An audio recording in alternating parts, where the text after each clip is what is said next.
انكم اتحتوا لي الفرصه الجميله اللطيفه دي اني اكون بينكم النهارده في يوم جميل زي ده، بنكرم فيه وبنتذكر فيه استاذنا الكبير الاستاذ عثمان محمد علي.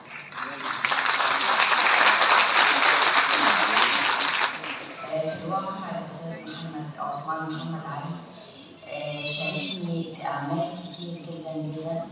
هو كان بيصحح لي اللغه العربيه الفصحى في كل اعمال اللغه العربيه الفصحى اللي انا عملتها، وكانت كلها من انجح الاعمال، الفرسان والابطال والزباق وحاجات كتير جدا جدا.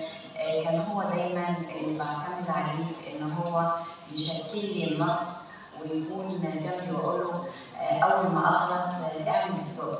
يعني هو الوحيد اللي كان مسموح له انه يعمل ستوب، وساعات كتير كنت احس اني غلطت فانا اعمل ستوب. يقول لي افتي ليه؟ اقول له متهيألي غلط. يقول لي لا، ما اللي انت قلتيه في الجمله من البدايه كان صح.